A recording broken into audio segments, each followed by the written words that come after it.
kami dari kelompok 1, saya Tabita Natasha Sintia Dewi dengan NRP akhir 008. Saya Muhammad Eka Lafi dengan NRP akhir 030.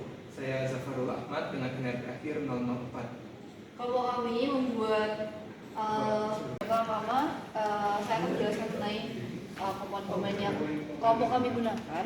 Yang pertama, kami menggunakan microcontroller ESP yang untuk menghubungkan ke sistem kontrol kami. Lalu sensor utamanya humidity yaitu DHT11 dan juga fan. Fan ini memiliki tenaga 12 volt yang akan dihubungi melalui konektor ini dan kabel untuk powernya.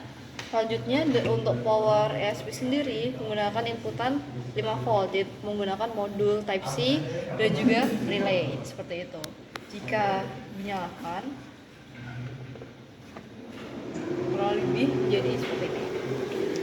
Lalu ini akan saya demokan bagaimana cara menggunakan aplikasinya. Jadi seperti ini bisa kita lihat, ini ada sensor data yang akan mencatat temperatur yang sekarang dan humidity-nya, di mana itu setelah itu ada juga ini history data di mana itu akan menyimpan temperatur dan humidity 1 jam ke belakang. Lalu di sini ada kontrol manual. Nah, untuk sekarang kita kontrol manual akan kita matikan dulu. Kita lihat di sini humidity-nya masih 46, yaitu di bawah 60. Di mana itu kelembabannya normal, jadi fan-nya tidak akan nyala. Nah, lalu kalau kita coba kita tutupi untuk mensimulasikan kelembaban yang tinggi. Nah, bisa dilihat humidity-nya akan naik terus. Nah, saat dia 60 dia akan nyala. Nah, karena ini akan dibilang kelembabannya tinggi, jadi dia akan berusaha untuk mengurangi kelembaban tersebut dengan menyalakan fan. Nah, histori humidity-nya bisa dilihat juga berubah. Nah, ini ada naik-naik nih. Nah, itu. Nah, lalu akan saya demokan untuk manual control jika ingin. Nah, misal ini secara default akan dimatikan dan otomatis akan nyala dari data humidity. Nah, kalau kita nyalakan, bisa kita lihat kita bisa matiin ini secara manual. Nah, ini on. Nah, ini langsung nyala. Lihat. Nah, kita bisa slide atur kecepatan juga. Misalnya ini paling tinggi. Nah, ini kecepatan maksimal. Terus kita bisa juga kecepatan paling rendah. Nih, bisa lihat. Nah, kecepatannya rendah. Terus misal kita matikan dari sini juga bisa dengan menekan on off. Nah, bisa lihat mati. Oke, baiklah, saya akan menjelaskan bagaimana cara kerja protokol MQTT-nya dalam menjalankan sistem kami ini. Langsung kita masuk ke layar. Baiklah, saya akan menjelaskan protokol MQTT dalam proyek Smart Box Control yang kami buat ini. Lihat dari kode di SP32-nya, yang pertama itu adalah inisialisasi Wi-Fi-nya, terus MQTT server dan MQTT port-nya. Jadi, broker yang kami gunakan ini menggunakan Mosquito yang berjalan di virtual machine pada Microsoft Azure. Jika di sini kita menggunakan Linux Ubuntu 2204 di Microsoft Azure, lalu telah diinstalkan Mosquito dan statusnya sekarang running Mosquito-nya. Jadi SP32-nya SP32-nya di sini itu berperan sebagai publisher dan subscriber. Ya.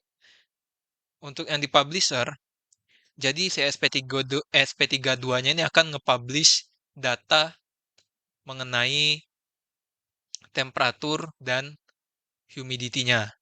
Lalu bisa dilihat di sini ESP32 juga sebagai subscriber terhadap dati cycle, manual control, dan fan on off-nya. Seperti itu.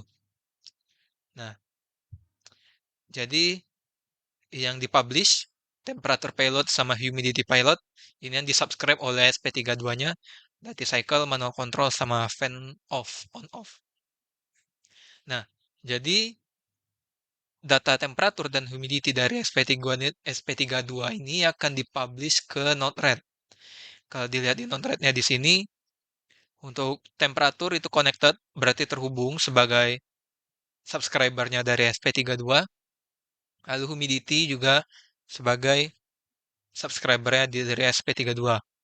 Lalu diberi delay, terus data yang diproses ke dalam dashboard, temperatur, history humidity, dan tingkat kelembapannya. Bisa dilihat di sini, temperatur, history humidity, dan history temperatur. Lalu untuk Node-RED, dia juga berperan sebagai publisher. Yang dipublish dari Node-RED ini adalah data dari dashboard slider, ini untuk PWM, dan manual control, lalu on dan off-nya.